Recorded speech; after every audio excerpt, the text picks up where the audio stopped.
안녕하세요. 오늘의 뉴스레터에 오신 걸 환영합니다. 우크라이나 전쟁에 이어 이스라엘에서도 전쟁이 벌어지자 한국의 포탄에 전 세계의 시선이 집중되고 있습니다. 한국은 가장 많이 쓰이는 155포탄을 가장 많이 가지고 있고 가장 큰 생산력을 가지고 있기에 한국에게 도와달라며 나서달라는 요구가 커지고 있습니다. 이런 가운데 한국은 지난 코로나 사태 때 드라이브 스루를 보여줘 전 세계를 놀라게 했는데 이번에는 유류 탄약 보급에도 드라이브 스루 방식을 선보여 주목받았습니다. 육군 7기동 군단 예하 군수지원단이 2023 호국 훈련의 하나로 지난 20일 경기도 여주시 일대에서 유류 탄약 보급 훈련을 실시했습니다.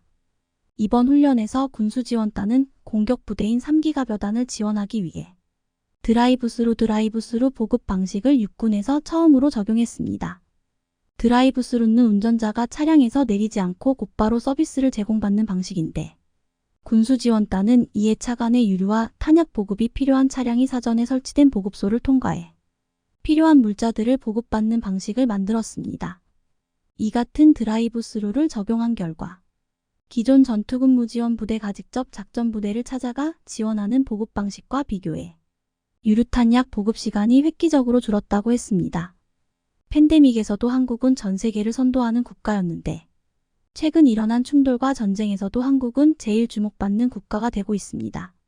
지난 25일 무기 생산 역량 확대 방안을 논의하기 위해 유럽에서 개최된 포럼에 한국이 처음으로 참석했습니다. 옌스 스톨텐베르그 나토 사무총장은 이날 스웨덴 스톡홀름에서 열린 나토 산업포럼 연설에서 처음으로 일본, 한국, 호준 등 우리의 인도태평양 파트너국들도 참석했다고 밝혔습니다. 2년 만에 열린 올해 포럼은 특히 우크라이나 지원 장기화 여파로 나토 각국의 무기 재고가 바닥나면서 공동조달 확대 및 생산 가속화 요구가 고조된 가운데 개최됐습니다. 이런 가운데 올해 행사에 한국을 초대한 것은 도와달라는 말처럼 들렸습니다. 최근 북러 간 고위급 접촉이 이어지는 가운데 무기거래 정황도 드러나고 있습니다. 위싱턴 포스트는 지난 8월부터 북러 간 5회 왕래하며 컨테이너 1000개의 무기와 탄약이 제공되었다고 했습니다. 이로 인해 러시아는 1년 이상의 포탄이 비축되었다고 분석되고 있습니다. 이에 미국의 전직 정보요원들은 한국이 우크라이나에 살상 무기를 제공하는 것이 실질적인 대응책이 될 수 있다고 밝혔습니다. 전 CIA 한국 담당 부국장을 지낸 헤리티지 재단 선임연구원 브루스 클링넌은 한국과 일본이 우크라이나에 살상 무기를 제공해야 합니다. 라고 말하면서 특히 한국이 많이 생산하고 재고를 많이 보유하고 있는 155방사 포탄을 제공해야 한다라고 주장했습니다. 지난 22일 뉴욕타임스는 미국 안보관리와 전문가들은 우크라이나 포병 소모전과 이스라엘 공습 및 시가전이 각각 다른 패턴의 전쟁을 치르고 있지만 두 전쟁 모두 오래 간다면 각국이 원하는 무기가 겹칠 수 있다고 지적했습니다. 우크라이나와 이스라엘이 미국에서 경쟁적으로 얻길 원하는 무기로 NYT는 155포탄, 스팅어 휴대용 대공미사일, 스마트 폭탄 등을 꼽았습니다. 이 중에서도 특히 지상 수십 km 내의 목표물 타격을 위해 155포탄에 대한 수요가 많이 늘어날 것으로 예상했습니다. 우크라이나가 올 초부터 서방에 집중적으로 요청한 게 바로 155포탄인데 지금까지 미국으로부터 200만 발 이상을 받았지만 더 많은 포탄을 원하고 있습니다. 그런데 최근 가자 지구에 대한 지상전이 임박한 이스라엘도 다급하게 요청하자 미 국방부는 우크라이나에 제공하려던 155포탄 수만 발을 이스라엘에 보내기로 했습니다. 우크라이나는 이에 지금 미국의 결정에 반발하고 미국은 새로운 대책을 찾으려고 하고 있는데 결국 이 공백을 메울 나라는 한국밖에 없다는 것입니다. 최근 월스트리트 저널은 한국이 우크라이나에 치명적인 무기를 직접 전달하는 것을 거부했음에도 불구하고 한국이 미국과 동맹국의 비축량을 보충할 준비가 되어 있다고 지적했습니다. 동시에 그 나라는 많은 서구 기업들보다 더 짧은 시간에 더 많은 양을 납품할 수 있다는 것을 보여주었다고 했습니다. 현재 서유럽 무기회사의 생산 능력은 감소했으며 이제 생산을 늘릴 자원이 부족한 상황입니다. 오슬로 평화연구소의 수석연구원 니콜라스 마시는 사람들은 방위산업이라고 하면 수만 명을 고용하는 거대한 공장을 상상합니다. 그러나 이제 우리는 스포츠카 공장과 유사한 공장을 봅니다. 첨단 기술로 가득 차 있지만 생산 능력은 작습니다. 라고 현 실태를 적나라하게 표현했습니다. 미국의 군사산업도 비슷한 문제에 직면해 있다며 엄청난 생산이 가능한 거대한 공장을 가지고 있는 것은 한국밖에 없다고 지목되고 있습니다.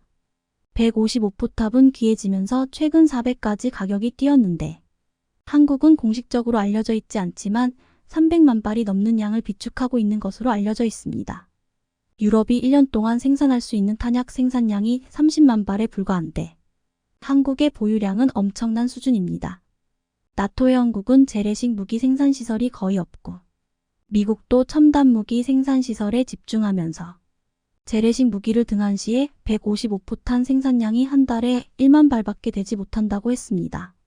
하지만 현재 한국의 풍산설 비해서 생산할 수 있는 탄약량이 월 20만 발 정도로 보고 있는데 일각에서는 한국은 부을 경에 중공업공단과 전남화학공단에서까지 찍어내면 일주일에 전 세계가 쓸 수 있는 양을 생산할 수 있을 정도의 능력을 가지고 있다고 주장하고 있습니다. 이런 가운데 한화에어로스페이스가 최근에 스페인에 155포탄 공장을 짓는다는 보도가 나왔습니다. 폴란드를 비롯해 전 세계 자주포 시장 점유율 60% 이상을 차지하는 한화에어로스페이스가 아예 유럽 시장을 겨냥해 스페인에 155 탄약 공장을 짓기로 하고 최근 MOU까지 맺은 사실이 확인됐다는 것입니다. 지난 25일 미뉴욕 타임스 앤 YT 보도에 따르면 지난 3월 유럽연합-EU는 1년 동안 우크라이나에 155포탄 100만 발을 공급하겠다고 약속한 바 있다고 했습니다. 그러나 위축된 군수산업으로 EU가 해당 약속을 지키기가 쉽지 않을 것으로 보인다고 전망되고 있습니다. 유럽 내 포탄 생산의 25%를 차지하는 노르웨이 남모의 모르텐 브란트제그 대표는 포탄 100만 발을 어떻게 확보할 수 있을지 궁금하다며 유럽의 생산 능력이 이에 미치지 못한다라고 밝혔습니다. 그러면서 100만 발 공급 약속을 하지 말아야 했다라고 언급했습니다. 이렇게 유럽이 도저히 생산력을 확보할 수 없자 한국의 기업에게 도움을 요청해서 스페인 현지에서까지 생산하려 하는 것으로 보이고 있습니다. 한화의 입장에서는 포탄과 자주포를 패키지로 판매할 수 있는 길이 열리기도 했습니다. 또한 국내 탄약 생산 기업 풍사는 꾸준히 포탄에 대한 개발을 하고 있는데 최근에 폭파하지 않고도 전차를 관통할 수 있는 놀라운 대전차 로켓을 만들어 화제가 되고 있습니다. 이 로켓은 폭발 반응장갑 미기폭식 선고탄두를 갖는 이중탄두의 기술로 반응장갑을 폭발시키지 않고 관통구멍을 만들 수 있습니다. 이걸 사용하면 전차의 측후방은 다 뚫을 수 있다고 말하고 있습니다. 이번에 러시아는 수많은 전차들이 드론에게 당하는 것을 보고 T-90M 탱크의 장갑 현대화 작업을 하고 있는데 풍산이 만든 이 대전차 로켓에 무기력할 것으로 보이고 있습니다. 한국이 이렇게 155포탄을 비롯해 각종 포탄을 많이 생산하고 보유하고 있는 이유는 대한민국 육군이 K9, K55자 주포만 2,000여 대를 운용하기 때문이라고 했습니다. 트럭으로 끌고 다니는 155자 주포도 4,700여 문을 가지고 있습니다. 우리보다 병력이 몇 배 많은 중국을 압도하는 포병 전력입니다. 그리고 이제 한국은 세계 최고라 불리는 명품 K9자 주포를 전 세계에 수출하고 있습니다. 최근 한화에어로스페이스는 폴란드에 K9자 주포 18문을 배송했습니다. 이번 아덱스에서 인도는 중국 근처에 배치한 K9자 주포에 들어가는 새로운 포탄을 한국이 개발했다고 보도했습니다. 얼마 전에 발표된 사거리 연장 포탄을 말하는 것이었는데 사거리가 연장된 신형 발사체의 도입은 인도군의 방어 능력을 향상시키는데 중추적인 역할을 할 것으로 예상된다고 했습니다. 또한 이집트는 25일 최초로 실전 배치된 K9자 주포를 공개했습니다. 26일 업계에 따르면 이집트군은 25일 압델 파타 LCC 이집트 대통령이 제4기갑 사단을 시찰하는 동안 처음으로 155 K9 자주포와 관련 K10 탄약 차량이 공개됐다고 했습니다. 최근 세르비아 한 군사 매체는 이것이 바로 현대 인비저블 탱크입니다. 우수한 자동차에 더해 한국인들은 최고의 군용 기계도 만듭니다. 라는 기사를 보도했습니다. 현대로템이 만드는 새로운 주력 전차를 말하는 것이었는데 스텔스 기술을 활용한 최신 디자인은 현대자동차와 함께 탄생해 육상 차량의 미래를 조명할 것이라고 했습니다. 최근 연이어 전쟁이 발발하면서 국제 정세가 불안해지고 있습니다. 이에 많은 나라들은 한국을 찾고 있습니다. 제조업 강국 한국은 이제 포탄을 비롯해 최신 무기까지 개발하고 만들며 세계 최강의 방산국가로 발돋움하고 있습니다. 북아프리카 수단에서 부르한 장군이 이끄는 수단 정부군과 준군사 조직 RSF의 무력 충돌이 거세지면서 전 세계 각국들은 자국민 철수 작전에 나섰습니다. 한국 정부도 수단 교민 철수 작전 프라미스를 실행해 교민 28명을 무사히 구출했습니다. 한국의 민간인 탈출 작전은 매우 신속하게 이루어졌으며 비하이의 다른 나라와 엄청난 차이를 보이면서 극찬을 받았는데요. 다수의 나라에서 외교관들은 급하게 철수시키고 H민간인 수만 명이 현지에 남은 것으로 파악되면서 어떻게 외교관부터 철수시키냐는 비난을 받고 있는 것과는 대조적인 일이었습니다. 특히 미국 일간 워싱턴 포스트와 월스트리트 저널 등은 미국 정부가 수단 상황을 오판하면서 외교관들만 철수시키고 민간인에 대해서는 구체적 철수 대책을 준비하지 못했다는 비판까지 가했습니다. 미국은 치누크 헬기 등 항공기 6대를 동원해 70명 정도의 자국 및 제3국 외교관 100여 명을 에티오피아로 대피시키고 하르툼 주재대사관을 일시 폐쇄했습니다. 하지만 수단에는 여전히 미국인 약 1만 6천 명이 체류하는 것으로 추정됩니다. 존 베스 미 국무부 차관은 자국 외교관들의 철수 작전이 성공한 뒤 민간 공항을 이용할 수 없는 점 등 자관 불확실한 상황 때문에 며칠 안에 수단에서 우리 국민을 철수시킬 것으로 예상할 수 없다며 사실상 불가능하다는 입장을 밝혔습니다. 영국도 이날 수단 내 자국 외교관들을 먼저 대피시켰고 캐나다도 마찬가지였습니다. 캐나다 정부는 수단 내 다른 자국민을 위한 철수 작업은 당장 가능하지 않다고 밝혔습니다. 수단 내 캐나다인은 당국에 등록된 사람만 약 1,600명으로 알려졌습니다. 외신에 따르면 국제기구인 UN 직원들도 육로로 수단을 탈출하기 시작했는데 한국은 재빨리 수송기를 급파해 교민들에 대한 구출 작전을 시작했습니다. 수단 내전으로 300여 명이 넘는 민간인이 숨졌고 단전과 단수가 이어지면서 주민들의 목숨건 피란이 이어지고 있습니다.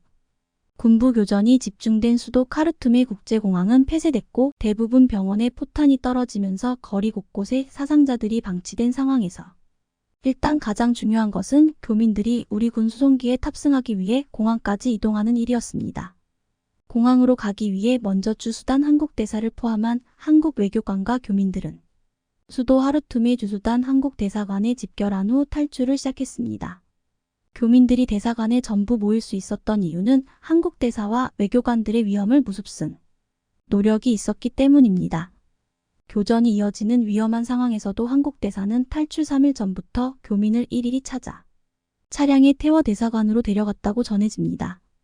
이렇게 해서 한국대사관에 모인 28명의 교민들은 처음에는 도착지인 총회의 도시 포트 수단까지 차로 1315시간 걸리는 경로를 이용할 예정이었지만 안전을 위해 경로를 바꿔 이동에만 약 1174km 30시간 이상의 시간이 걸렸습니다. 탈출한 교민에 의하면 교민들이 탄 차량이 수도 밖으로 이동하던 중 총격 소리가 한 차례 들려 일시정지한 뒤 다시 움직였고 이들이 육로로 이동하는 동안 수단 신속지원군 RSF과 아랍에미리트 대사관이 이들이 탑승한 45인승 버스를 호위했습니다. 수도 하르투브에서 시 외곽으로 이동할 때는 오토바이를 탄 신속지원군들이 한국 일행을 지켰고 일정 시간이 지난 뒤부터는 UAE 대사관 차량이 한국 일행들을 에스코트했다고 전해집니다. 사선을 넘는 탈출 과정에서 한국인들은 미리 준비한 김밥 40줄과 경단떡을 먹으며 버텼다고 하는데요. 이 밖에도 교민들은 비상식량으로 갖고 있던 과자와 라면, 오징어포, 인삼차 등을 서로 나눠 먹으면서 서로를 격려했다고 합니다. 한국 교민들은 이날 유엔군 등의 보호를 받으며 유럽 등 다른 나라 교민들과 함께 육로를 통해 포트 수단으로 이동했는데 육로 이동 시 피랍 위험이 있기 때문이었습니다. 현지에선 UAE와 사우디아라비아가 수단 정부 군방군 양측에 제3국 교민 철수의 안전을 보장해달라는 협상을 중재했다고 전해지는데요. 한국 고위 관계자의 말에 의하면 이번 수단 교민 구출 작전은 현지에서 확인되지 않은 여러 정보가 뒤섞여 혼란스러웠지만 특히 UAE의 정보력이 상당한 도움을 주었던 것으로 전해졌습니다. UAE는 수단 정부군과 신속지원군 모두와 연결돼 있었고 한국 측의 이번 탈출 과정을 같이 하자는 제안도 먼저 해온 것으로 밝혀졌습니다. 사우디 역시 포트 수단에서 선박편으로 자국민과 외국인 등 157명을 사우디 제다항으로 철수시켰고 이에 한국도 같은 철수 경로를 선택했습니다. 한국은 이번 작전 이후 미국, UAE, 사우디 등 우방국의 적극적인 협조를 받았다고 감사를 전했습니다. 이처럼 군을 중심으로 철수작전이 진행되는 동안 한국 외교부는 사우디의 외교 채널로 철수 지원을 요청했고, 사우디 주재 한국 대사와 사우디 제다의 총영사는 교민 철수 관련 논의를 통해 사우디와 긴밀히 협력했습니다. 사실 이번 수단 교민 철수 작전은 중간에 작전을 변경할 정도로 급박했던 것으로 알려졌습니다. 우리 정부는 처음에는 교민을 수단에서 지부티 주둔 미군 기지로 이송해 공군 C-130J로 귀국시킬 계획을 검토했습니다. 하지만 지부티 미군 기지 공항이 협소하고 각국의 교민 철수 작전 수송기가 몰려 급히 사우디의 제다 공항을 이용하기로 계획을 바꿨을 정도로 위험한 상황이었다고 합니다. 한편 지난 24일 우리 교민들이 수단을 탈출해 사우디아라비아 제다 공항에 도착하자 보시는 것처럼 사우디 군인들이 우리 군용기 앞에서 한국인들을 환영하기 위해 장미꽃을 들고, 그리고 UAE 알아라비아 TV는 이 과정을 생중계했습니다. 턱수염을 기르고 우람한 몸집의 사우디 군인은 품에 안은 장미꽃을 한 송이씩 교민에게 나눠주며 인사했고, 교민들은 장미꽃을 받으며 긴장을 푼 듯 웃음을 지어 보였습니다. 사우디에서 환대를 받은 우리 교민들은 제다에 대기 중이던 한국 공군 KC-330 시그너스에 한국은 지난 22일에는 오만 살랄라 항에서 소말리아 해역 호송 전대 청해 부대를 수단 인근 해역으로 급파하기도 했습니다. 수송기 이송이 어려울 경우 청해 부대를 통한 해상 이송도 대비했던 것입니다. 청해 부대 39진에는 충무공 이순신함이 배속돼 있습니다. 이렇게 해서 수단을 탈출한 교민들은 남아있는 수단 국민을 생각하면 마음이 아프다고 털어놨습니다. 탈출 직전까지 현지인과 동화했는데 외국인인 우리의 안전을 더 걱정해줬을 정도라며 수단이 빨리 안정되기를 희망했습니다. 그런데 이 과정에서 한국은 수단 현지에 체류하고 있던 일본인 5명도 함께 버스에 태워 수단 탈출을 도운 것으로 알려졌습니다. 특히 수단 수도에서 포트 수단으로 이동을 하기 위한 출발 시간이 지났는데도 일본인이 도착하지 못하자 한국 대사관 관계자들은 방탄차로 직접 일본인들을 데리고 와서 우리 버스에 태워 같이 수단을 빠져나왔다고 합니다. 일본 정부는 무엇을 했길래 이들은 한국이 마련한 비행기를 타고 수단을 탈출한 것일까요? 지난 24일 일본 정부 대변인인 마스노 히로카즈 관방장관은 교민 탈출을 위해 지부티로 이동해 대기 중인 C-130 수송기, C 수송기를 비롯한 자위대 부대를 수단에 파견해 수송 활동을 시작하겠다고 발표했습니다. 하지만 프랑스 정부가 공군을 파견해 388명을 지부티로 대피시켰을 때에도 이 가운데 일본인들이 있었고, 이번 한국의 교민 탈출 작전 중에도 한국인들이 일본인 5명을 함께 데리고 나와준 것을 보면 일본 자위대가 주도하는 일본의 교민 구출 작전은 지난 아프간 철수 작전에 이어 여전히 신속하지 못했던 것으로 보입니다. 2021년 무장단체 탈레반이 점령한 아프가니스탄에서 대규모 탈출 사태가 벌어졌을 때 일본은 자위대 수송기 3대와 정부 전용기 1대를 파견해 자국민 500명 정도를 대피시키기로 했지만 구조는 일본인 1명에 그쳐 작전은 사실상 실패로 끝났습니다. 당시 유일하게 구출돼 일본으로 돌아온 야스히 히로미 씨는 군대를 철수시킨 미국 정부는 지금도 현지에 남겨진 사람들에게 반드시 당신들을 탈출시키겠다는 메시지를 보내고 있는 반면 일본 정부는 특별한 메시지를 보내고 있지 않다. 현지인들이 오히려 나에게 상황이 어떻게 되는지 묻고 있다고 일본 정부의 대응을 비판했습니다. 당시 일본 정부는 10여 대의 버스를 준비해 탈출시키려 했으나 결국 작전이 이루어지지 못했습니다. 야스히 씨는 이 과정에 대해서도 대피하는 현지인 입장에서는 일본 외무성이 정확한 정보를 알려주지 않았고 좀 더 일찍 구조작전이 이루어졌다면 좋았을 것이라고 비판한 바 있습니다. 당시 스가 요시히데 일본 총리는 코로나19 대응을 하느라, 모테기 도시미스 외상은 중동 순회를 하느라 정부의 대응이 아쉬웠다는 지적도 나왔는데요. 이유야 어찌되었든 자국민의 목숨이 걸린 작전은 결과가 중요합니다. 일본은 아프간에서도 실패하더니 이번에도 자국민 탈출에 많은 허점을 보이고 있습니다. 다음 편에서는 수단 교민 탈출 작전에 투입된 한국 수송기가 해외에서 엄청난 화제가 되고 있다는 소식, 이번 공개된 사천 에어쇼 2022에서 KF-21 기술자와 인터뷰 진행한 음악님과 KF-21 관련 인터뷰 내용에 대해서 분석하면서 놀라운 사실을 발견했습니다. 현재 우리 KF-21에 답제된 F414 엔진이 KF21용으로 커스터마이징 및 성능 개량되었다는 정황이 포착되었습니다. 오늘은 KF21 기술자와 인터뷰를 통해 KF21에 대한 비밀들을 풀어가보는 시간을 가져볼까 합니다. 음악님께서 인터뷰를 진행하면서 일반인이라 녹취가 물가함으로 일부 착오가 있을 수 있으며 함께 분석한 내용은 인터뷰의 내용을 기반으로 일부 분석을 통한 추정한 것임을 밝힙니다. KF21 보라매는 조종하기 쉬우면서 성능이 우수한 전투기입니다. 지상 활주된 전고가 높고 육중의 큰 비행기를 모는 느낌이 들고 상공에선 FA-50 경전투기와 비행 특성이 유사합니다. 능송만 초종사라면 KF21 적응이 이렵지 않을 것으로 보입니다. 라고 KF21 시험 비행에 5차례 참여한 진태범 KAI 비행시험담 수석 조종사는 첫 한국산 전투기에 대해 이간히 평가했습니다. 이번 사천 에어쇼에서 공개된 3호기는 최종으로 일반 파일럿용 개발 기체가 전시되어 있습니다. 1, 2호기 담당은 테스트 조종사 중에서도 에이스 오브 에이스들이 담당하고 있습니다. 그만큼 세심한 조종이 가능하도록 전투기 세팅을 해놓았다고 합니다.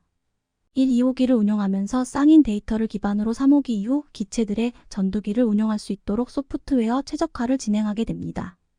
이러한 과정은 전투기 운용에 있어 굉장히 중요한 부분입니다. F-15K가 처음 도입되었을 때 추락사고가 발생했는데 이는 미국 조종사 기준으로 전투기 세팅되어 있었고 이를 우리 조종사들이 운용하다가 지기동시 정신을 잃어 발생한 사건이 있습니다. 이 사건 이후 신규 전투기 초기 도입 시 베테랑 조종사들을 배치하는 것이 분문율이 되었다고 합니다. 그래서 3호기 이후 적용될 전투기 프로그램 세팅은 중요한 작업 중 하나입니다. KF-21 시제기 3호기는 무기를 발사한 흔적이 있고 특히 기관포 부분에 나타났습니다. 이에 대해 질문에 KF-21 개발자는 3호기에서 다양한 무기들 테스트하고 있다고 밝혔습니다. 이미 LIG의 전자선 장비들은 KF-21 내부에 내장되어 가고 있고 본격적인 전자전 관련 테스트도 준비 중이라 합니다.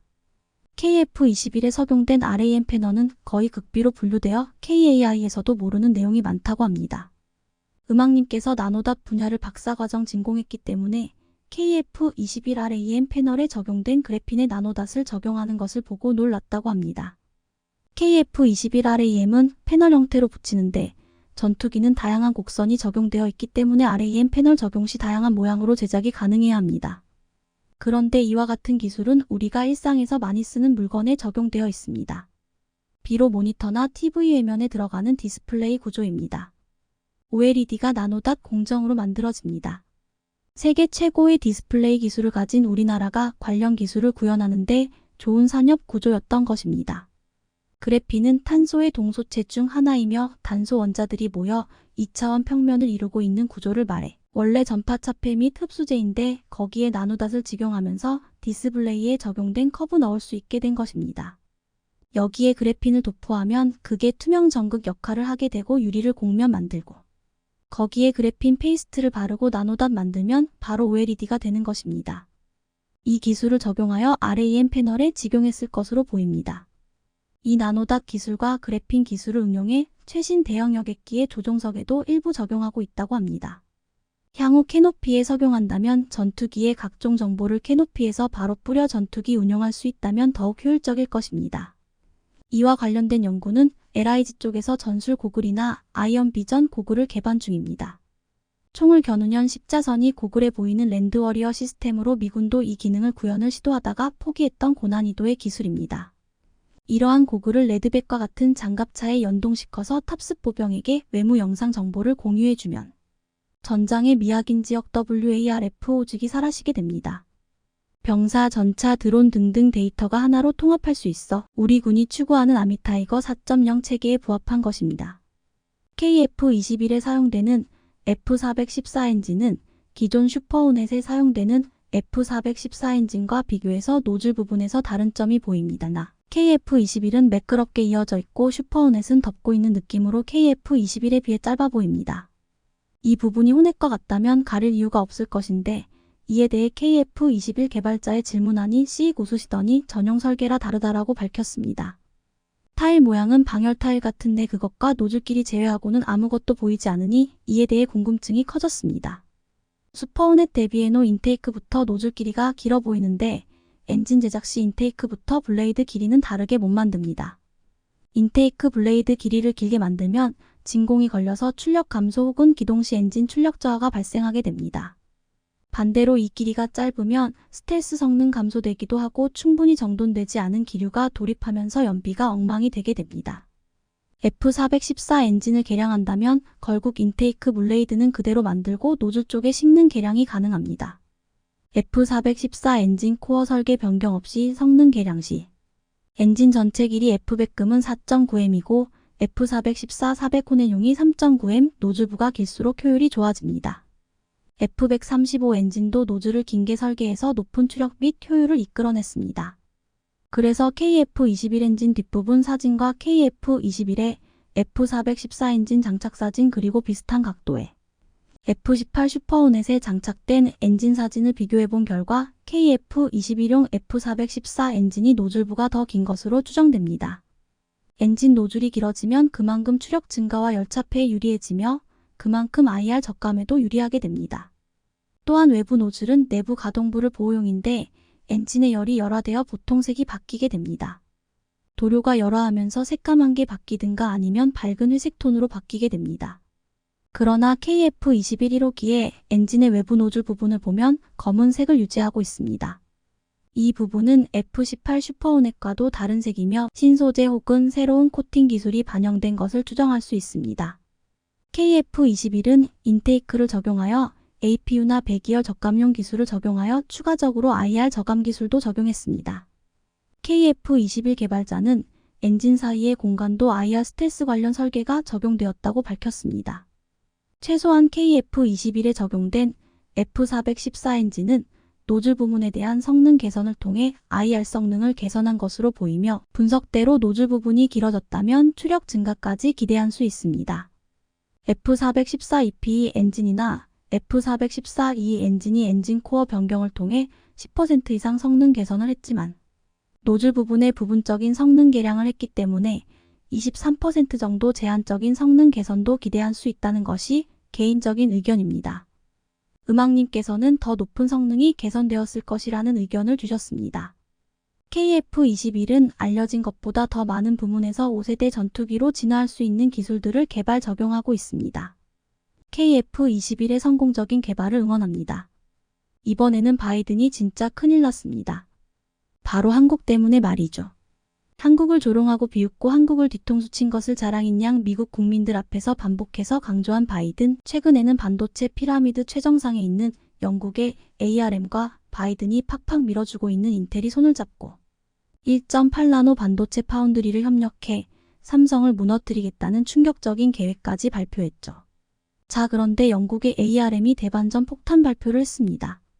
미국 대신 삼성과 손을 잡고 삼성에 올인하기로 했다는 대반전 소식이 전해지면서 바이든은 망연자실해하고 있는데요. 지금부터 이 놀라운 내용 최고 수익률에서 여러분들에게 전해드리겠습니다.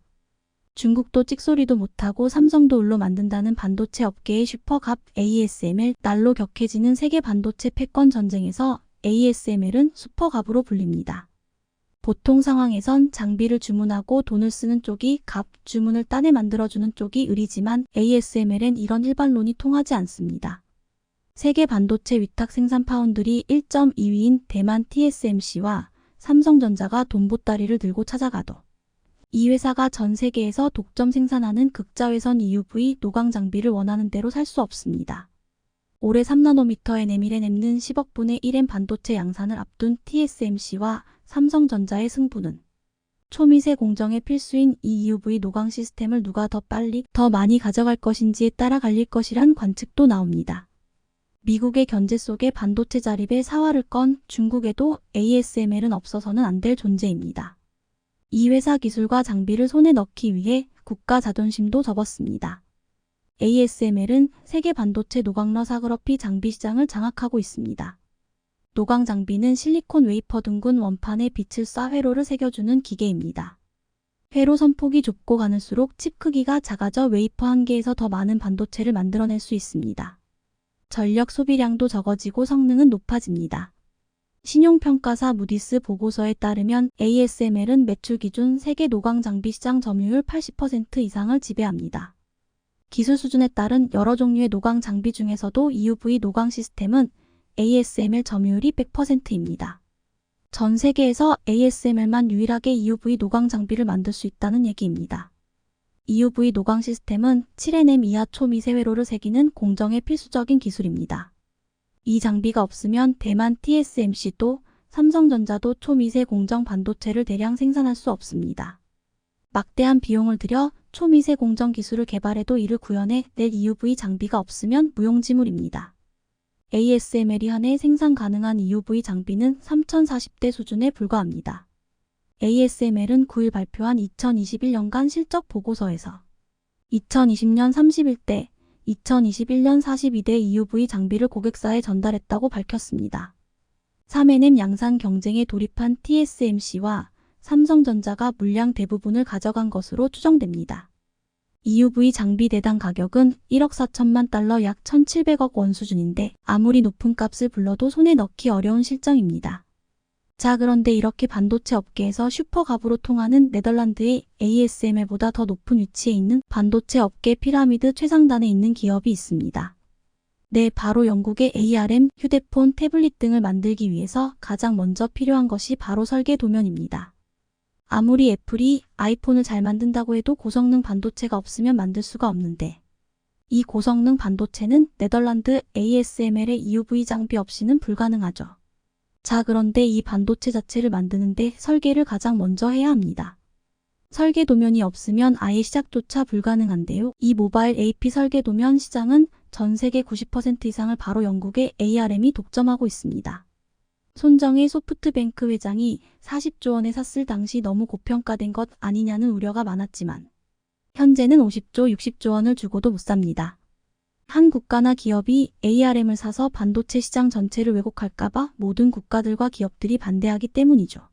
미국도 엔비디아를 내세워 ARM을 인수하려 했지만 실패했는데요. 이제는 미국이라는 힘을 내세워 바이든이 팍팍 밀어주고 있는 인텔과 영국의 ARM이 손을 잡아 삼성을 무너뜨리겠다는 계획을 발표했습니다. 미국 IT 매체 윈도우 센트럴은 인텔 IFS의 목표는 수익 기준으로 세계에서 두 번째로 큰 파운드리가 되는 것, 즉 현재 2위인 삼성전자를 끌어내리는 것이라며 이를 위해선 ARM뿐 아니라 다른 대기업과의 협력도 필요할 것이라고 전망했습니다. 너무나 충격적이죠. 바이든이 그동안 한국의 뒤통수를 치며 온갖 충격적인 일들을 벌여왔지만 이번에는 가장 충격적입니다. 자, 그런데 삼성이 대반전을 만들어내며 바이든의 계획을 산산조각 내버렸습니다. ARM과 손잡고 1.8나노를 개발해 삼성을 무너뜨리겠다는 바이든의 계획과는 반대로 ARM이 미국 대신 한국의 삼성전자를 택했습니다. 일본 소프트뱅크 그룹은 자회사인 영국 반도체 설계기업 ARM과 관련해 한국 삼성전자와 전략적 제휴에 대해 협의한다고 밝혔습니다. ARM이 이렇게 바이든의 뒤통수를 때리는 파격적인 결단을 내린 배경에는 이재용 삼성그룹 회장과의 특별한 관계가 주요하게 작용한 것으로 알려졌습니다. 지난번 손정혜 회장이 이재용 회장을 만나러 한국에 왔을 때도 이재용 회장은 손정혜 회장이 뭔가 특별한 제안을 할 것 같다라고 전한 바 있는데요. 이는 삼성이 컨소시엄을 꾸려 ARM 전체를 인수하는 방식과 손정혜가 삼성의 돈을 받고 ARM 지분을 삼성에 대규모 파는 방법 등이 거론되고 있습니다. 손정혜 소프트뱅크 회장이 이렇게 반도체 피라미드 최정상에 있는 ARM을 팔려고 하는 이유는 사실 손정혜 회장은 돈이 부족해 일생일대의 심각한 위기를 겪고 있기 때문입니다. 손정의의 본명 손 마사요시 회장의 일본 소프트뱅크가 지난해 4분기 59억 달러 약 7조 4천억 원의 손실을 기록했다고 미 일간 월스트리트 저널 WSJ 7일 현지 시간 보도했습니다. 전 세계 정보기술 IT 업계 투자를 위해 조성한 비전 펀드에서 58억 달러 약 7조 2,700억 원에 달하는 투자 손실이 발생한 것이 실적 악화의 주요 원인이었습니다. 소프트뱅크는 2017년부터 지난해까지 비전 펀드를 통해 우버와 도어대시, 위워크 등에 1,400억 달러 약 175조 6천억 원 넘게 투자해 한때 664억 달러 약 83조 3천억 원의 평가이익을 내기도 했는데요. 그러나 이후 이들 회사의 주가 하락으로 인해 현재 67억 달러 약 8조 4천억 원의 누적 손실을 기록 중입니다. 특히 소프트뱅크는 공유 오피스 위워크에 20조 원 이상을 투자했는데 보시면 1주당 달러 10가 넘었던 위어크는 현재 50센트도 안 됩니다. 120 토막이 나버린 것이죠. 소프트뱅크가 홀로 투자한 금액만 20조 원이 넘는데 위어크의 기업 가치는 고작 4,500억 원입니다. 게다가 미국의 증시 규칙상 달러 1 미만으로 계속 거래되면 상장 폐지될 수 있습니다.